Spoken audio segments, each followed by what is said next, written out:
Please call me by my true names. Don't say that I will depart tomorrow. Even today, I am still arriving. Look deeply. Every second I am arriving.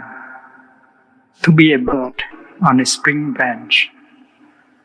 To be a tiny bird with still fragile wings, learning to sing in my new nest.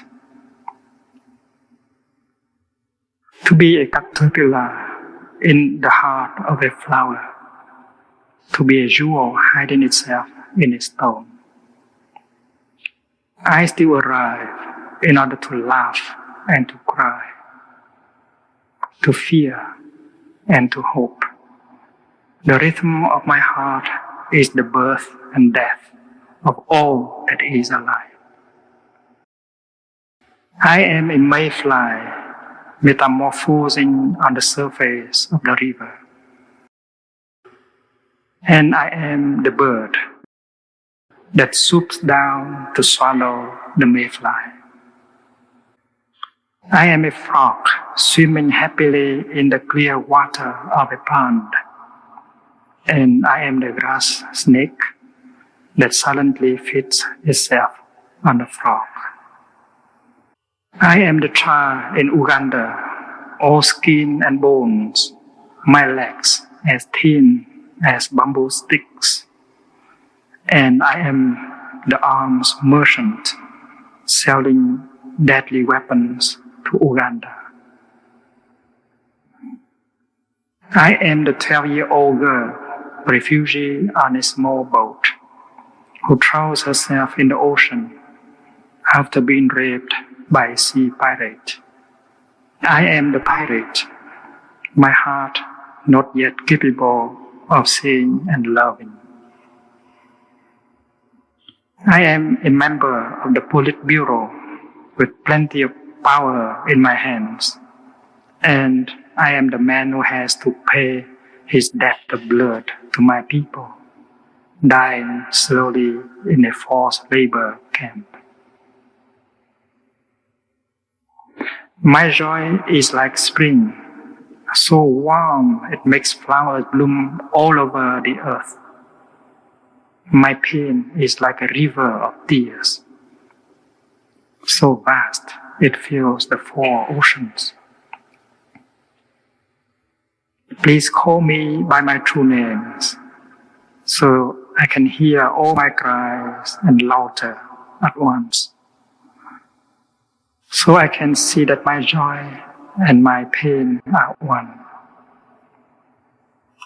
Please call me by my true names, so I can wake up, and the door of my heart could be left open, the door of compassion.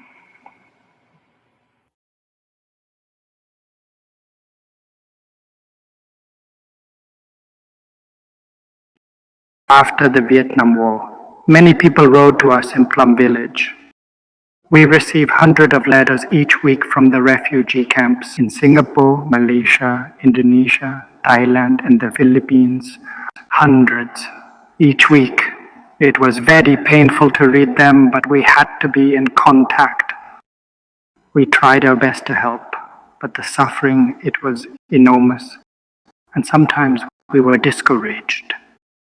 It is said that if the boat peoples fleeing Vietnam had died in the ocean, only half arrived at the shores of Southeast Asia.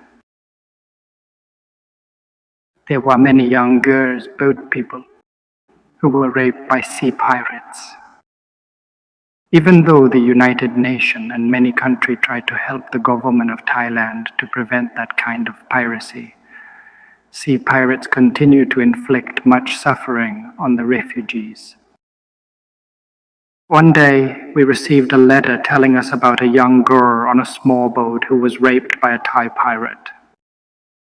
She was only 12, and she jumped into the ocean and drowned herself. When you fast learn of something like that, you get angry at the pirate.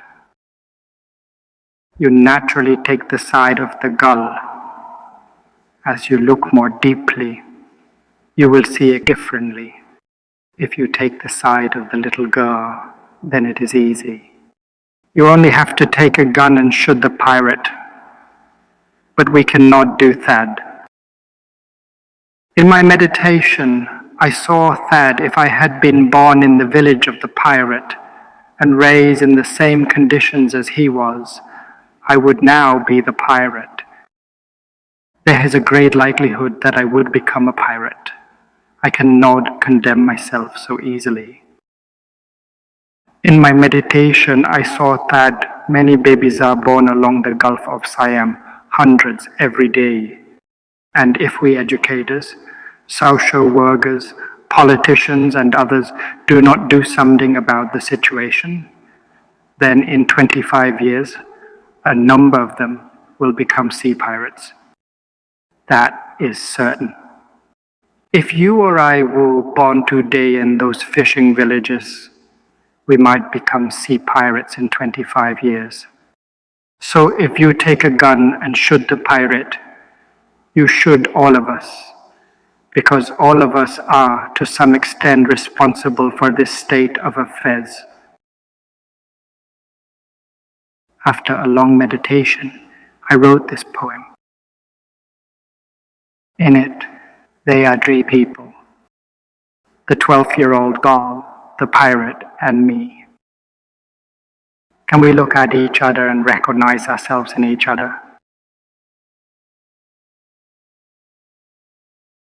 The title of the poem is Please Call Me by My True Names, because I have so many names.